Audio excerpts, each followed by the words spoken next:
Seguinos en Twitter, @ecomedios1220. Somos PAE, líder global de energía. Ofrecemos productos y servicios a la industria y estaciones de servicio. Nuestra producción de petróleo y gas abastece al mercado local y al de exportación. Producimos combustibles de máxima calidad en la refinería más moderna de Sudamérica. Invertimos, innovamos, crecemos. Somos PAE, energía para la industria. Estudia actuación en Timbre 4. Niños, adolescentes, adultos. Dirección Claudio Tolcachir. Informes en www.timbre4.com. Somos energía. Somos crecimiento. Somos compromiso. Somos el futuro que mueve a todo el país. Sindicato de Petroleros Privados. Marcelo Rucci, secretario general. Shell Argentina. Cumplimos 110 años a la vanguardia del desarrollo de la energía en el país. ¿Sabías que todos los accidentes por inhalación de monóxido de carbono son evitables? Chequea que la llama de tus artefactos sea siempre azul. No olvides ventilar los ambientes de tu hogar todos los días, verificando que las rejillas cuenten con salida al exterior y las ventilaciones no estén tapadas ni sucias. Y controla las instalaciones internas con un gasista matriculado. Con estos consejos, proteges a tu familia. Metrogas, damos calor. Letras y corcheas. Un encuentro con músicos y escritores. Una hora para disfrutar de canciones y textos contado por sus autores. Letras y corcheas. Los jueves de 22 a 23 con la conducción de Hernán y Mario Dobre.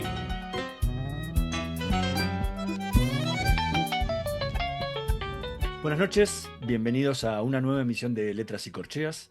Hoy nos acompaña un escritor argentino radicado en España que acaba de publicar una novela titulada La mariposa de Zhuangzi.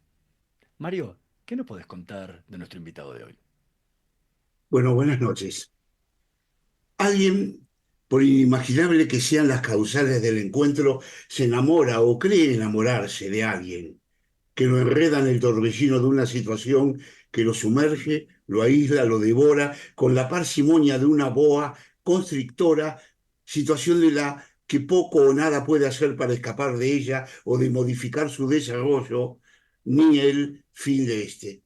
El torbellino suele ser un tirabuzón o un remolino fantástico de situaciones imposibles de sofrenar normalmente y se lo asocia a los sueños recurrentes de terror como de límites. A veces el escenario suele ser fantasmagórico y parte de un juego macabro donde la muerte ronda el fracaso de sentir y los personajes actúan como marionetas secundarias de un rito ya escrito, ya representado, donde ellos se ven obligados a fraguar las escenas que los contienen. De tal tenor, los escritores han desarrollado los infinitos caminos del drama humano en múltiples obras de trascendencia y suerte varia. Hoy en esta noche de Letras y Corcheas nos visita un escritor argentino con el cual poder indagar el destino de los personajes de su obra. Buenas noches, Juan Pedro Somodi. Es un placer contar contigo en nuestro programa. ¿Qué tal? Buenas noches, Mario. Buenas noches, Hernán. Gracias por tenerme acá. Muy contento de que me hayan llamado. Y nada, listo para contestar cualquier pregunta que tengan o comentar lo que quieran del libro o de la literatura en general. A veces la lectura de un libro es fluida. Y entonces uno en la función de preguntar luego a su autor cosas, se le torna fácil la deconstrucción y la construcción de lo que va a hablar. En el caso de esta novela, que no es una novela larga, es una novela corta, en mi caso, obliga a una, dos o tres lecturas la novela, porque la forma en que fue escrita contiene una serie de matices que obliga a una deconstrucción profunda, empezando con el título, siguiendo con lo que va a suceder. Has utilizado como título La mariposa de Zhuangzi, siendo Zhuangzi o el maestro Zhuang un personaje del taoísmo, un personaje que tiene un correlato muy parecido al cinismo dentro de la época griega, porque son incluso contemporáneos a los cínicos griegos, ¿no? Y cosa muy extraña. Eh, ¿Por qué tomaste este personaje, estas mariposas Swansea, que es la forma como Swansea normalmente escribía de animales y cosas y de comparaciones? ¿Por qué hiciste, empezando por ahí? Bueno, más que una elección, la realidad es que la anécdota de la mariposa de Chuangzi, que para quien no la conoce muy rápidamente es que Chuangzi una mañana se despertó y no sabía si era Chuangzi que había soñado ser una mariposa o una mariposa que soñaba ser Chuangzi. Entonces, esta anécdota es la inspiración primera de esta historia, tanto de una historia primera que imaginé, que es el principio de la novela, y tanto como lo que se desarrolló después.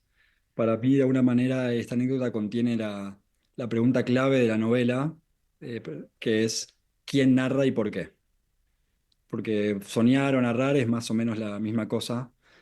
Uno despierto, uno dormido, uno para que lean otros y otro para uno mismo o lo que fuera, pero más o menos se trata de eso, ¿no? ¿Quién está en control del relato? Entonces, si bien traté de no mencionar demasiado sobre la misma en la novela en sí, el título me parecía que correspondía. Así que es por eso que está ahí. Ahora, ¿qué te llevó, o sea, a meterte? Porque la novela por momentos parece ambientada en China y por momentos podría estar ambientada en cualquier parte y no sabemos en qué parte está. Sí. Eh, Eh, a ver, porque hay cosas que denotan a China constantemente, obviamente parte de sus personajes lo son, pero hay partes que no sabemos dónde están, porque podría ser en China o podría ser en cualquier otros lugares donde la directora de cine está viajando y el crítico tampoco sabemos muy claro dónde está, ¿no? ¿Qué te llevó a ambientarlo de esa forma? ese tipo de construcción que no solamente tiene repercusión en los setups, sino también en los personajes mismos, que están muy poco descriptos. No Ujú, hay muchas menciones acerca de si son altos, si son bajos, si tienen tal color de pelo, si tienen una voz estridente, nada. Y eso viene mucho del mundo del guión. Muchas veces en ujú, el cinematográfico, cuando uno está escribiendo un guión, sobre todo si uno no lo va a dirigir uno mismo, eh, uno todo eso se lo tiene que dejar a otro que viene después y lo pone un director, un actor, alguien que va a tomar ese personaje y va a ser algo totalmente distinto a veces de lo que uno tenía en mente. Y lo mismo pasa con las situaciones. Traté de no describir demasiado dónde están parados, aunque hay momentos dialogados que creo que la voz de los personajes te sitúan un poco inevitablemente. Em, la razón principal de esa búsqueda tenía que ver con eso, llevarlo al mundo este del guión, donde las cosas, hasta que no se filman, por decirlo de alguna manera, no están situadas. Em, Así que ese fue un poco la razón. Yo mientras la leía, no imaginé esto del guión, pero como somos escritores, uno sabe de lo que estamos hablando.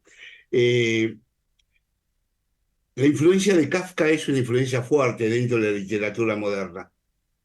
La influencia de Borges, que era, como decía Borges de sí mismo, soy el único kafkiano de la Argentina, para colmo malo, decía él, ¿no? Solía decir él. Eh, y la literatura con que venís escribiendo en muchas de las partes tiene que ver mucho con el mundo de Kafka. El caso, por ejemplo, de los inspectores que hablan con el crítico que se despierta en la somnolencia, es un diálogo kafkiano. No sabe de quién lo acusa, qué lo acusan, qué va a hacer, porque realmente es el proceso transferido a esta estructura que acá estábamos hablando. Y de los personajes que no tienen nombre ni nada, bueno, Kafka es la especialista de eso, donde uno, dos, tres no tenían más nombre que ellos. Pero de pronto provocás una serie de cosas, que el lenguaje es ambiguo. De pronto pasa de un lenguaje coloquial a un lenguaje de acá a la esquina, que hace vos, cómo te va, que hablas che, con lo cual provocas una desorientación que no sé por qué. Haces de pronto eso. Con lo de Kafka tengo que decirte que es la primera vez que me lo mencionan y ahora que lo estás diciendo me parece totalmente lógico, no lo había pensado. Igual no puedo evitar recordar que sobre todo estudios más posteriores, ¿no? Al principio sobre Kafka, mencionan que había una gran influencia en su forma de armar personajes y formas de armar seteos de ambientaciones que venían del cine que veía en ese momento, que era un cine mudo muy primordial. Y después con respecto a esos cambios y cimbronazos, la razón principal por la cual están ahí son para generar humor, para generar esa cosa de descolocarte, que venís como, no, parece que estamos muy serios y de repente ya no era tan serio, parece que estás en un momento muy profundo y el pego te corta.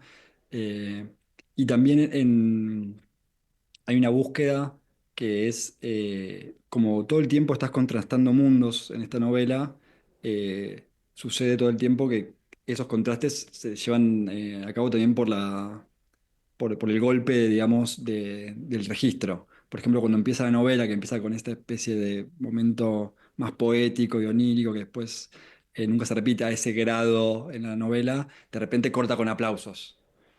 De hecho, es un pasaje que yo revisé varias veces porque sabía que podía ser un poco em, una piedra en la rueda para algunos lectores empezar con 2 o 3 páginas de ese registro que podían asustar, que de hecho le ha pasado un par, que me dijeron, che, empecé con un poco de miedo y después, nada, se soltó, pero me pareció que el contraste lo valía. Empezar de esa manera para después ponerte el sablazo cuando estás un poco, nada, no lo estás esperando. Juan Pedro, ¿qué fragmento podrías leernos un poco del libro? Así la gente empieza a entender en forma gráfica, por decirlo de alguna forma, de todo esto que venimos hablando hasta ahora. A ver, me marqué, este es uno que también hicimos una presentación en Buenos Aires. Pido disculpas de antemano porque lo mío es escribir, no leer, pero ahí voy.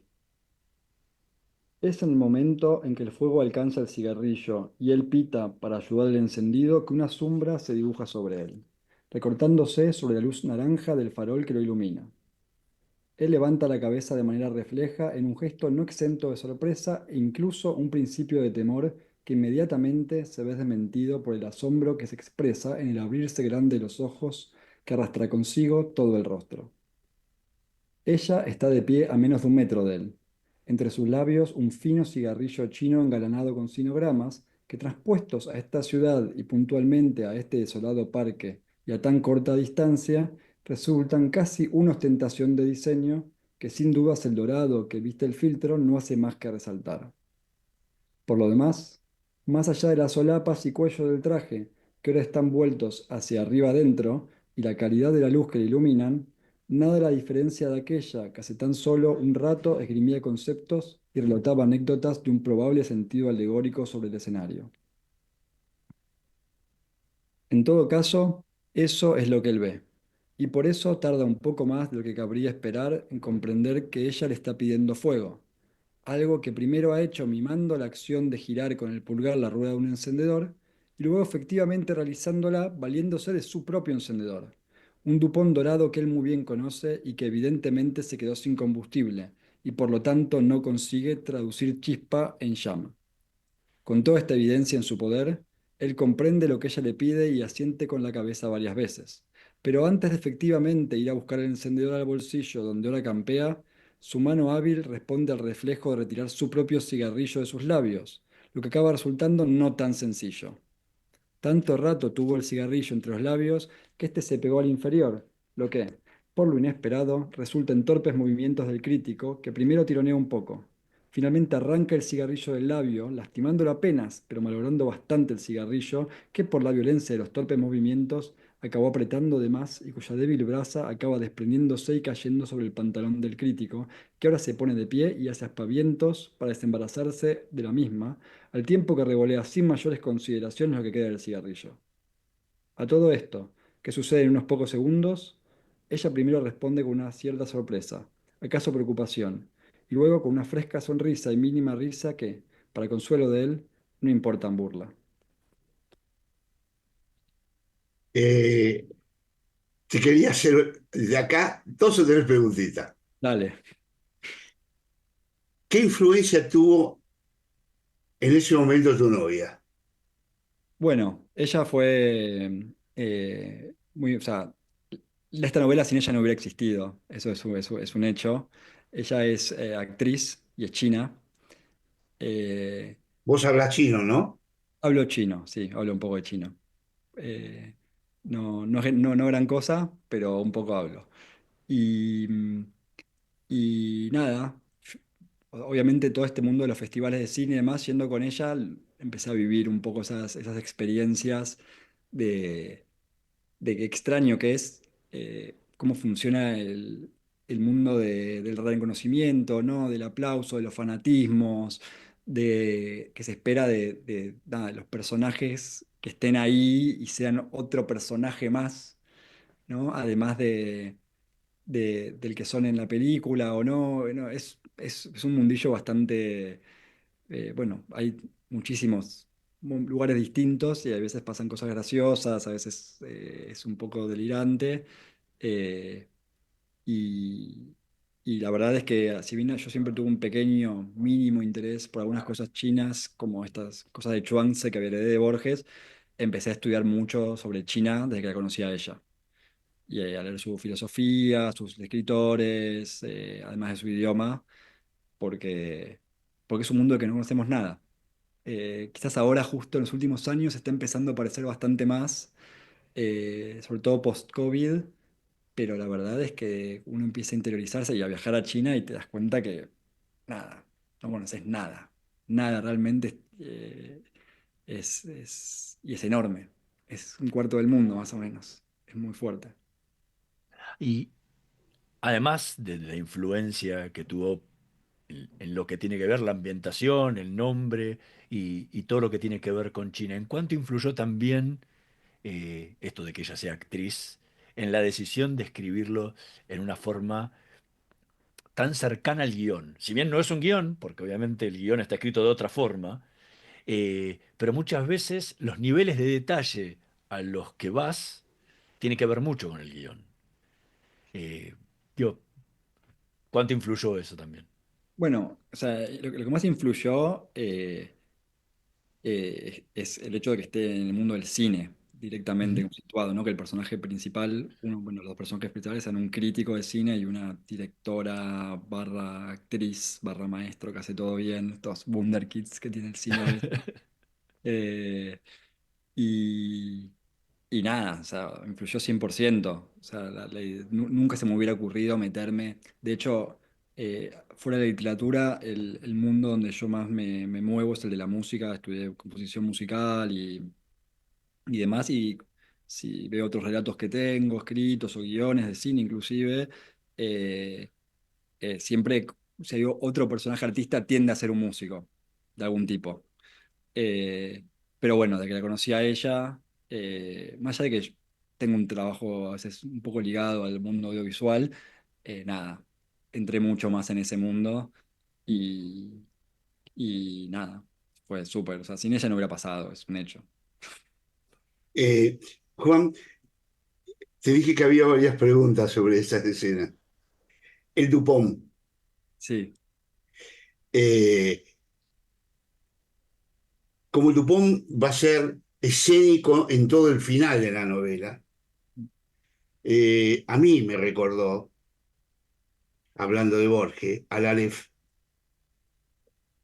el agujerito donde va a transcribir la historia que Borges no había visto de la que amaba y que el otro le mete en la cabeza, mira el agujerito, porque ahí vas a ver la verdadera verdad del asunto. Y ahí aparece Borges que se queda anodadado porque ve que a la que amaba se encamaba con el otro y hacía cualquier cosa con el otro. Y a tu Dupont es eso. De pronto toca tornillos, cositas y esto, y aparecen todas esas escenas que él no hubiera imaginado que fueron grabadas, tomadas por un espía, ¿no? Y, y así va concluyendo la novela, ¿no? Con el personaje que se encuentra desdibujado en otro personaje, buscando una identidad que tiende a perderla. No sé qué dice, cuál fue tu idea, pero esto es lo que sentí yo.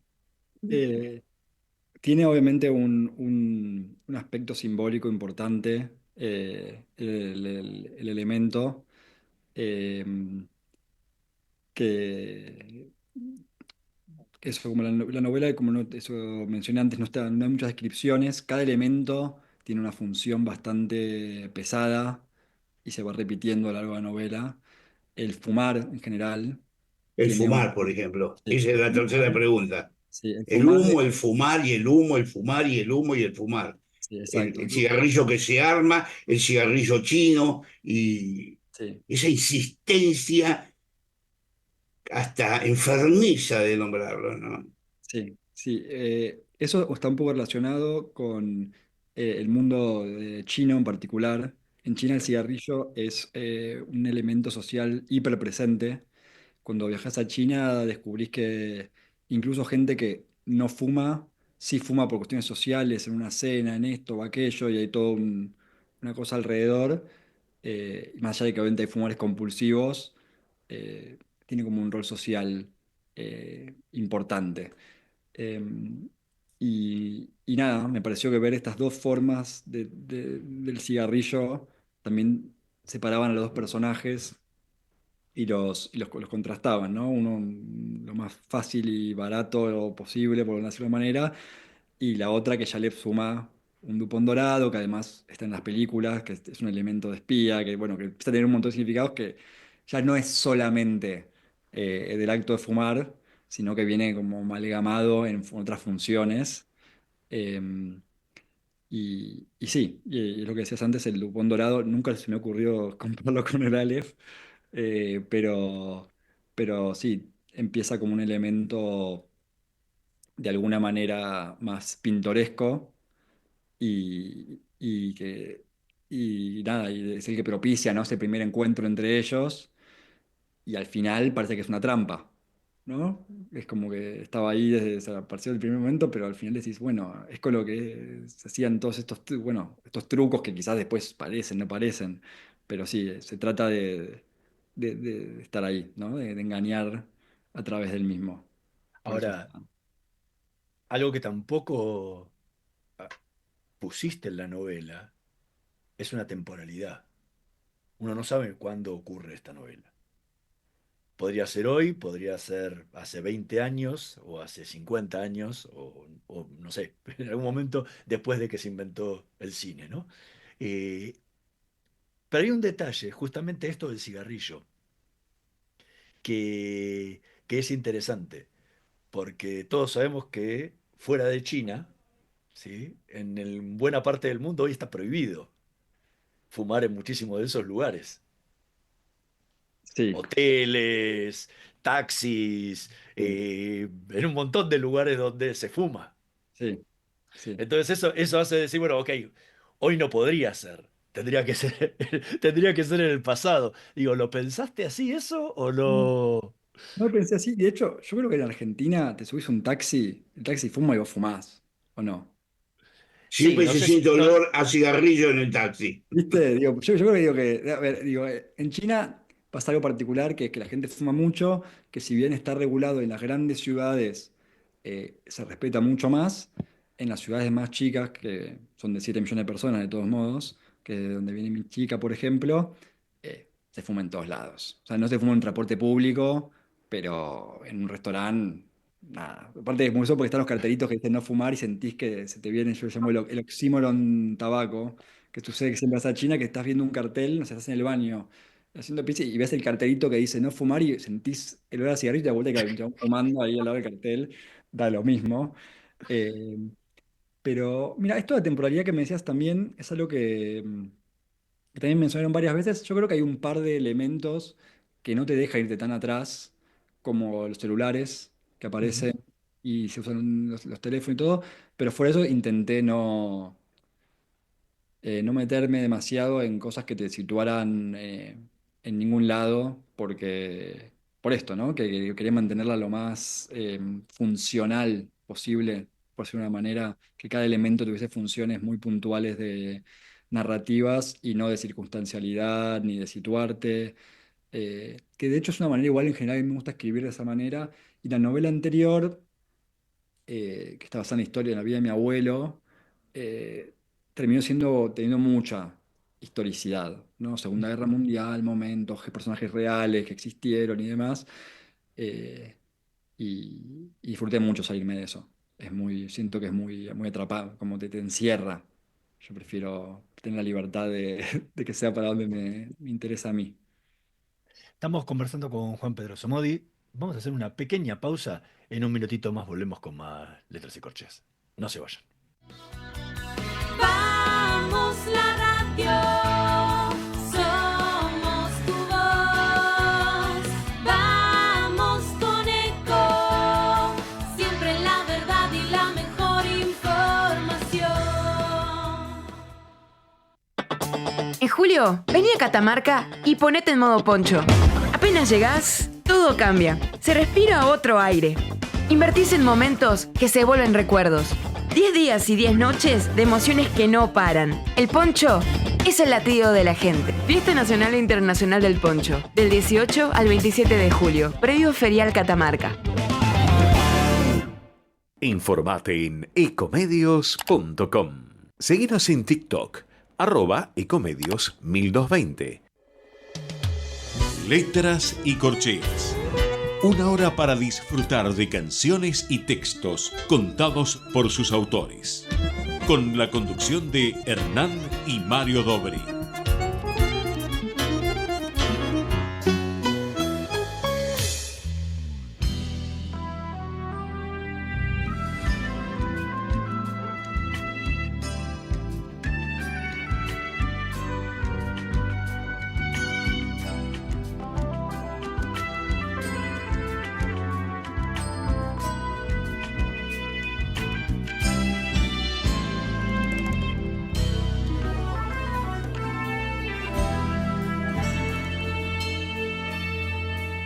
El hombre siente al final su propia necesidad, que confabula en sus ansias, y es imposible vivir sin nada que resistir, sin nada que superar.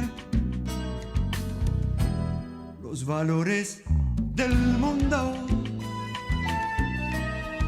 se rompen en pedazos. Las cárceles del día se cierran sin cesar. La propia soledad del hombre original se ha visto sepultada. Volver y comenzar la vida que vendrá, cargada de esperanzas. Vivir y comprender que el tiempo se nos da desnudo entre los brazos. Soñar, siempre soñar, que amar y no ceder impulsan nuestros pasos.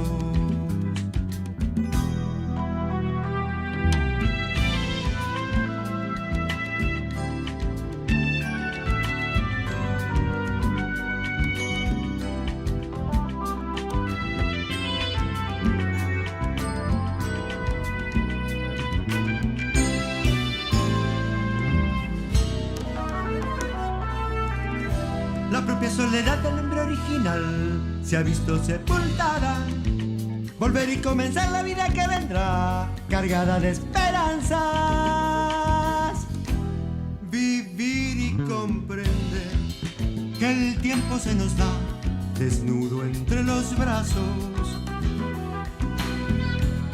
Soñar, siempre soñar, que amar y no ceder impulsan nuestros pasos.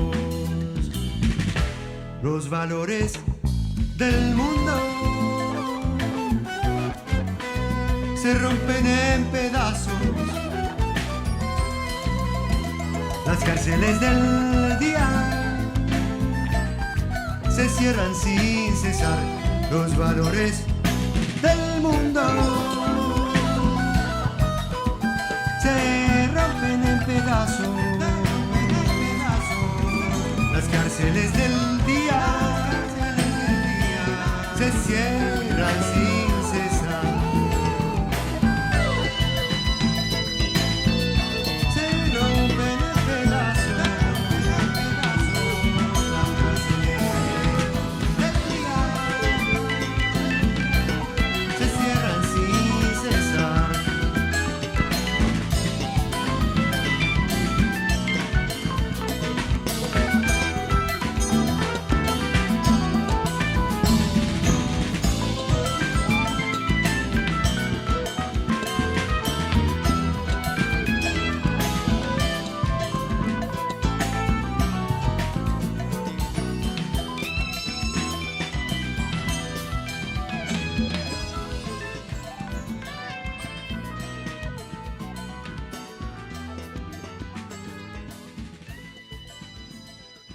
Escuchábamos a Raúl Lucy interpretando Soñar, Soñar, tema del poeta Mario Dobri, mientras seguimos conversando con Juan Pedro Somodi sobre su última novela, La mariposa del Zhuangzi. Lo pronuncio mal, no sé pronunciar en chino, pero, pero por lo menos es la literalidad de lo que leería el lector, ¿no?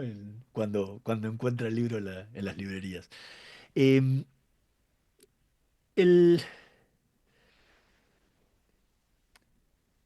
en el libro trabajás también una relación muy interesante entre el, entre el crítico y su jefe. Su jefe, amigo. eh, eh,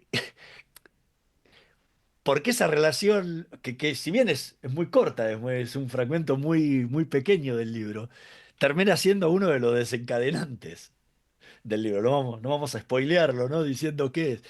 Eh, ¿Cómo, cómo encajaste esa historia? Porque es por momentos muy graciosa.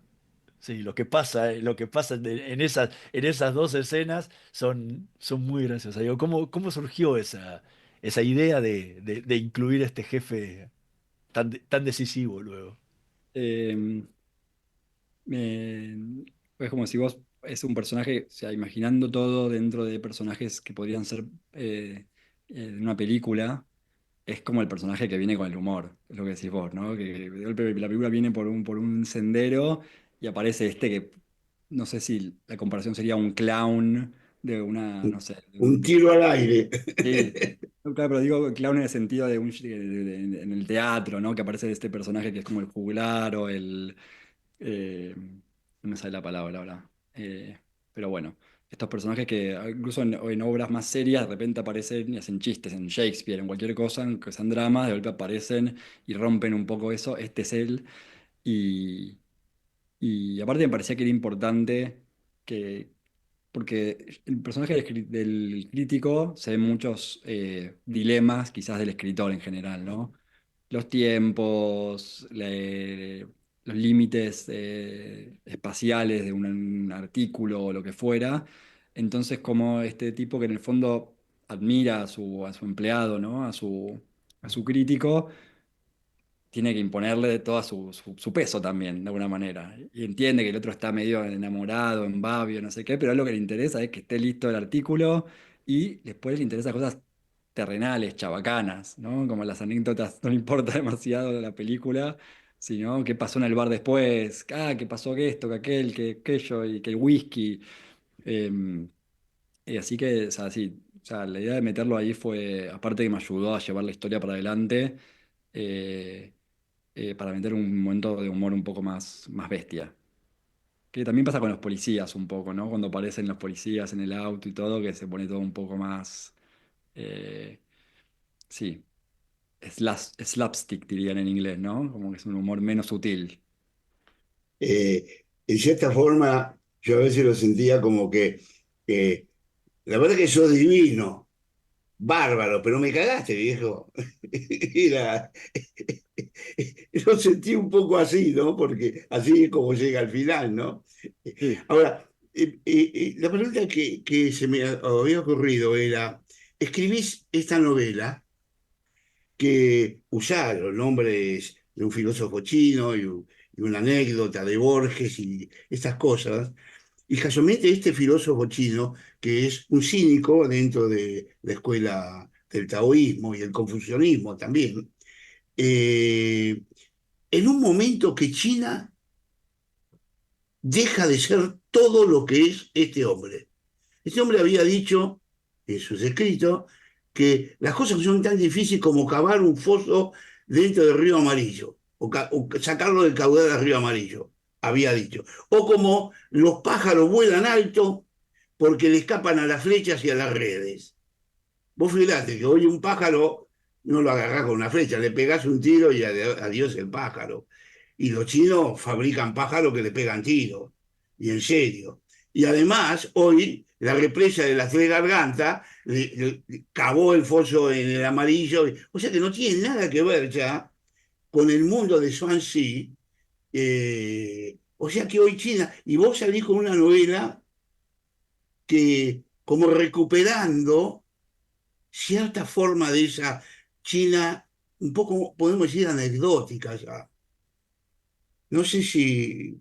Incluso vos nombrás cosas de Kafka en algún momento, donde decís, a la hora que invadían los alemanes, Kafka escribía que tenía que ir a, no sé, a nadar o llevar una cosa a nadar, y a vos te pasó algo parecido con el 7 de octubre, y jamás, ¿no?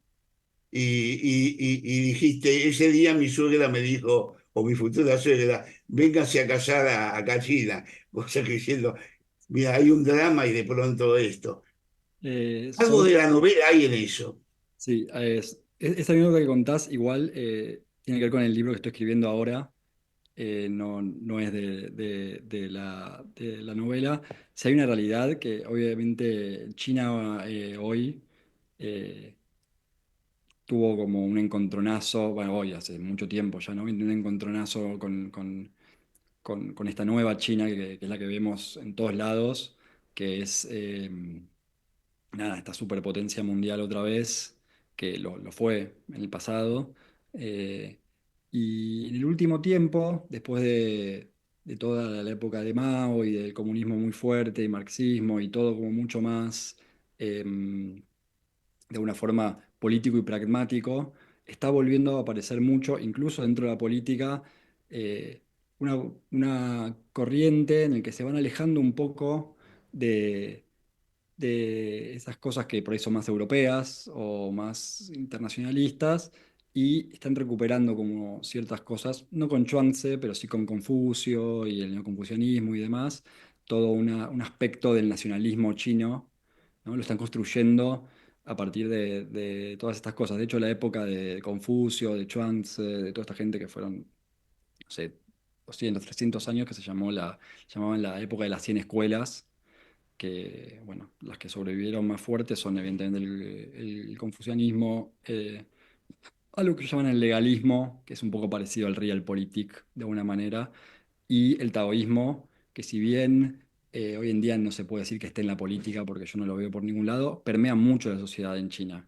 Está muy presente, sigue estando muy presente, y esa es la realidad de China, eso es un animal bifronte o multifronte que tiene un montón de vetas, a pesar que China también es muy grande, hay como subpaíses dentro de China, ¿no? Porque hablan diferentes idiomas, o sea, más allá de que hablan todos mandarín ahora, es muy amplio y, y por eso fue la mezcla de, por un lado está lo de Chuang-Tze, pero por el otro tenés el mundo de los espías, que es algo mucho más nuevo, que si ves el cine chino, por ejemplo, también hay mucho del cine chino, ¿no? De tópicos que usan mucho, por ejemplo, el tema del espionaje y todo eso está súper presente en el cine chino de ahora, porque como en China hay una censura muy grande en el cine, en la literatura casi no existe, a menos que te con temas muy puntuales, pero en el cine es muy, muy grande. Si no tienes el sello del censor, no vas al cine. Entonces, toda la época de la Segunda Guerra Mundial, con los espías, los que son japoneses, que no japoneses, que esto, que lo otro, nada, se usa mucho porque es un momento en el que, nada, puedes hablar, ponerte del lado chino y estar del lado de los buenos, 100% sin problema y sin entrar en nada, estar en el fleje de si estás criticando de más o de menos o qué época o qué no. Em, Así que esa fue un poco la forma en la que se juntó todo este bodoque, que en parte hay como una idea detrás, pero en parte es la realidad de cómo experimento yo conocer China, que tiene todos estos aspectos. La parte que por ahí más me gusta de un punto de vista estético, que obviamente es la literatura, y la literatura de los Tang, por ejemplo, clásica, que me encanta y que es el poema que abre el libro, es un poema Tang. Eh, Después está la otra parte que también es apasionante, que es toda la transformación política que pasó China y nada, y que ves hoy en día. Es realmente sorprendente. ¿Cómo fue el proceso de escritura del libro? Mm. ¿Cómo arrancaste? ¿Trabajaste por un esquema? ¿Cómo? No, la verdad que el proceso por un lado fue muy, muy divertido, eh, porque fue ir para adelante. Yo empecé escribiendo, tenía primero esta pequeña idea, que era la presentación de la película, el crítico que observaba y ese pequeño encuentro en el parque después y terminaba ahí. No sabía si era un corto cinematográfico, si era un cuento, tenía esa idea, la tuve por un tiempo y de repente cuando la empecé a escribir, se me ocurrió el final de la novela, que no lo voy a comentar ahora para no spoilearlo, pero se me ocurrió el final de la novela y dije, ok, tengo este principio, tengo este final, tengo que llegar acá. Entonces, ¿cómo voy a llegar para acá? Y dije, voy a ir avanzando paso a paso. Entonces fui avanzando y obviamente el final de la novela lo que me daba era, de una manera, no la estructura, pero el quid, ¿no? Esta cosa de como está en disputa el narrador, ¿no? El lugar del narrador, y los narradores son a su vez personajes, eso generaba ya desde el vamos una forma de escribir, ¿no? Una forma de narrar y, y un campo del verosímil que iba a ser amplio y variable. Y después el proceso fue muy para adelante. Uno atrás del otro, no tenía planeado demasiado más adelante de lo que iba avanzando. Y como intenté que haya mucho humor, me iba riendo, escribía y me reía, le contaba a mi chica, mira, le digo esto y le leía un pedacito y por ahí ella me miraba con cara de no sé, no sé si es gracioso todavía, no entiendo, pero yo lo disfruté mucho, la verdad. Fue un proceso súper, súper disfrutable. En general, escribir me es un proceso disfrutable, pero en este caso, aparte de disfrutable, fue divertido. Me reí. Juan Pedro, ¿qué otro fragmento del libro podrías compartir con nosotros así los lectores tienen un poco más de idea de todo esto que venimos hablando de China, de estructura del libro? ¿Qué más tenés para compartir con nosotros? A ver, a ver, tengo por acá marcado. No sé, uno un poquito más cortito esta vez. El taxi avanza por la ciudad. El crítico sigue hablando por teléfono, presumiblemente todavía con el director, presunción apoyada por el hecho de que mientras habla se vale de varias de las hojas antes mencionadas que baraja con ambas manos mientras sostiene el teléfono entre su parietal y hombro izquierdos, de los cuales de tanto en tanto parece que está citando un fragmento. Los papeles, claro, son los que corresponden a la reseña en ciernes y que el crítico se llevó de casa, incluyendo, pero no exclusivamente, los impresos ad hoc antes de salir, que quizás le perdieron la mesa, el almuerzo. Esto resulta evidente pese a los edificios, transeúntes y otros vehículos que desfilan a gran velocidad reflejados en la ventana del taxi. Notablemente, de manera análoga a cuando miraba por la ventana, pese a que entonces era él quien estaba, digamos, estático.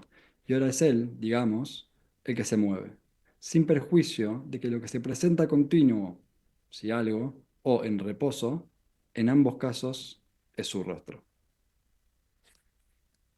Eh, Juan, viendo esa parte y recordando que vos colocás en una de las escenas el ensayo que escribe el crítico sobre la obra que había visto. Que debo decir yo, para parafrasear cosas, es un escrito críptico, es decir, difícil de entender, muy poético, muy con imagen. Me hizo recordar a la poesía vanguardista, donde lo viste aparece en escena con ejemplos, con cosas, pero que uno para llegar a entender el final tiene que verlo 10 veces y yo creo que el director de la revista ve algo de eso y le dice, no tanta cosa, pone con menos porque lo tenemos que poner y él le agarra medio, se pone medio loco con este asunto. Eh, lo hiciste a propósito, me imagino, eso de hacer lo que el crítico critica en un ensayo tan críptico. Sí, sí, sí, ahí hay una cosa, es un poco ver un poco como con ironía el trabajo en general del escritor, que tiene que ver con esto de traducir eh, cosas, digamos, entes de un lugar a otro. Y en la crítica de cine y la de música creo que se pone todavía más grave, Peor, ¿no? entre comillas, que cuando es literatura misma, porque está saltando de elemento, ¿no? En uno son todo palabras y en otros ya estás hablando de imágenes, de sonidos, de cosas completamente distintas. De hecho, una amiga que leyó el libro, que es arquitecta, me dio un término que yo no conocía, que es transducción, que un tipo que le gusta a ella, que es un teórico de, de la arquitectura, lo toma de la genética, que básicamente es cuando algo pasa como de un medio genético a otro y demás. Y eso es un poco uno de los temas que tiene la novela, que es cómo pasás, ¿no? El tipo quiere pasar lo que vio en una película a palabras, pero está tratando de saltar y ir a lo que estaba tratando de expresar la directora esta de cine, la maestro, cuando hizo su película.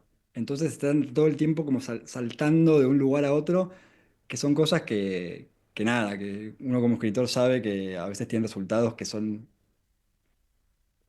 graciosos en el mejor de los casos, a veces son totalmente incomprensibles, patéticos incluso, porque bueno, eso, uno quiere poner en palabras algo que en el fondo no se puede poner en palabras. Y eso es un poco lo que le pasa al crítico, ¿no? Él tiene toda una idea, no solamente quiere poner lo que vio y lo que piensa de la película, sino cuál es su idea de lo que debería haber sido esa película, de lo que debería ser la obra de la maestra en general. Y nada, se enrosca en un, un rollo total que no sabe si está siendo súper elevado o si está haciendo cualquier cosa, no se sabe. Estás perdido, porque no viste la película, Y, entonces tampoco podés reflexionar. y ella mismo se lo hace saber, se burla de él cuando dice, ¿qué escribí? La verdad, no entendés nada, le dice, Sí, sí. ¿no? Es muy graciosa esas escenas, porque por eso tuve que leerla varias veces la novela. Yo creo que si yo le digo a la gente que la va a leer, léanla primero, después léanla y después analícenla, porque si no, se van a perder la novela. No sé si está de acuerdo conmigo. Ay, quisiera pensar que no es tan difícil, Y pero eh, muchas veces, mismo, si bien Kafka escribía muy lineal, ¿no? No era difícil de entenderlo, pero a veces uno lee los poemas los poemas, las, los cuentos de Borges, y a veces tiene que hacer una o dos lecturas para poder empezar a entender bien cómo escribirlos, ¿no? O cómo entenderlos, que es al final.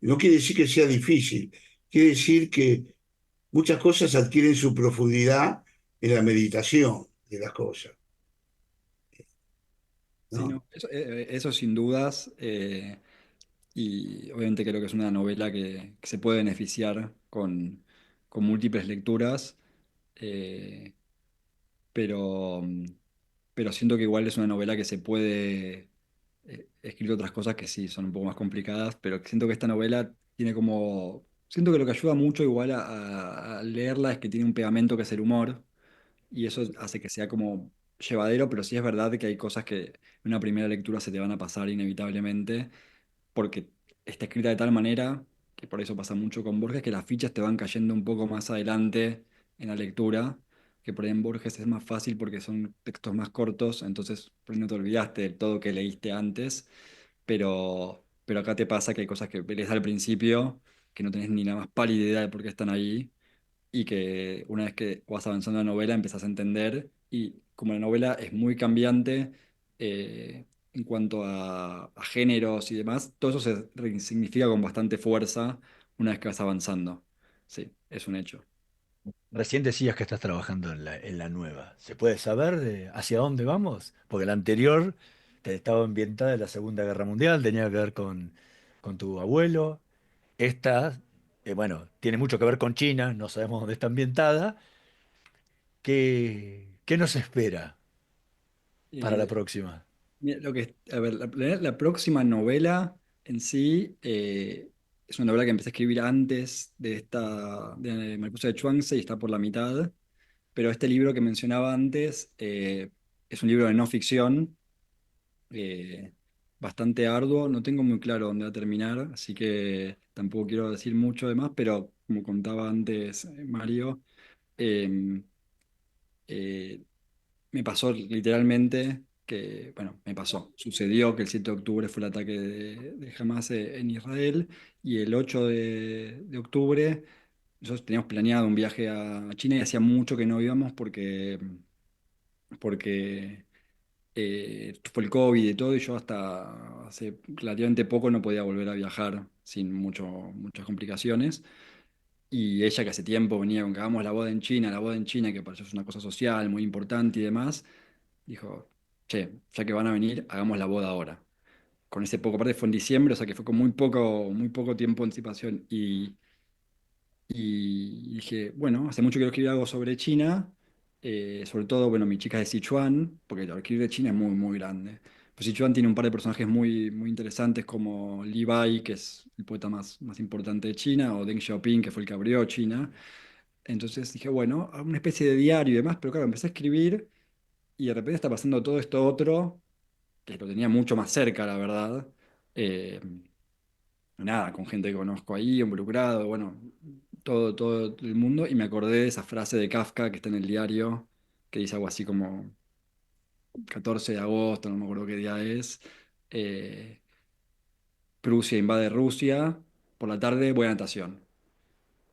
Y nada, esa sensación de que nada, de repente te están pasando cosas muy grandes en el mundo, cosas muy pesadas que nada, te demandan mucha atención, pero después tu vida sigue para adelante y tenés que ir a China y casarte y tenés que hacer una visa para poder ir y casarte y ver si llega alguien de tu familia porque es muy poco tiempo y demás, y qué ropa te vas a poner, si te vas a vestir con... y todo eso, como esa vivencia porque obviamente yo no soy un analista político ni nada, eh, pero sí hay algo que lo que intento más o menos llevar acá es esa sensación de estar viviendo como dos cosas al mismo tiempo, ¿no? Ujú. Tu vida y la vida del mundo, por decirlo de una manera. Eh, y bueno, nada, estoy ahí construyendo. No tengo muy claro qué tipo de libro. Cuando lo tenga, les prometo que se los voy a mandar para que lo charlemos también, pero todavía no sé dónde va a terminar. Porque también lo empecé como eso, sobre la marcha y muy a lo diario, ¿no? Tomando notas de que pasa esto, pasa aquello, ahora esto, ahora aquello. Y, y nada, es un poco apabullante, pero voy a llegar, voy a llegar. Juan Pedro Somodi, muchísimas gracias por habernos acompañado hoy en esta noche de Letras y Corcheas. Fue un placer enorme. A la audiencia, vayan, búsquenlo. La mariposa de Zhuangzi, ahora lo dije bien. Está en todas las librerías, lo pueden encontrar y lo van a disfrutar tanto como lo hemos disfrutado nosotros al leerlo. Así que muchísimas gracias una vez más por haber compartido todas las vivencias que llevaron a la escritura del libro con nosotros. No, muchas gracias a ustedes, Mario y Hernán, por haberme tenido acá en el programa. Fue un gusto charlar con ustedes. Y nada, descubrí cosas, escuché cosas que no había escuchado, así que me llevo cosas para pensar también. Bueno, Juan, te agradezco muchísimo porque tenía todo este mundo que había hecho en mi cabeza sobre la novela mientras la leía, y yo digo, bueno, el único que me puede hablar de esto es él. ¿A quién se lo voy a preguntar? Bueno, muchísimas gracias. Chao, gracias. Nosotros nos vamos a reencontrar la próxima semana en una nueva emisión de Letras y Corcheas. En la operación técnica, Javier Martínez y Gerardo Subirana. Nos vemos la próxima semana. Chao.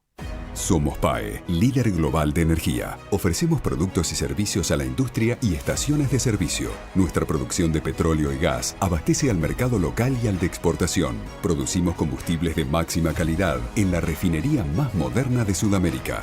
Invertimos, innovamos, crecemos. Somos PAE, energía para la industria.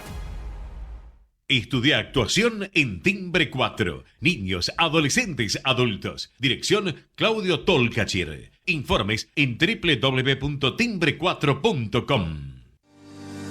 La energía que mueve al país nace del esfuerzo y compromiso de los miles de hombres y mujeres que con coraje ponen el cuerpo a una industria que no para de crecer. Con el compromiso que nos caracteriza, acompañamos a nuestros 26.000 afiliados y a sus familias con servicios e infraestructura de punta. Por eso, construimos clínicas, consultorios, farmacias y centros recreativos en toda la región. Marcelo Rucci, secretario general del Sindicato de Petroleros Privados. Energía que se siente.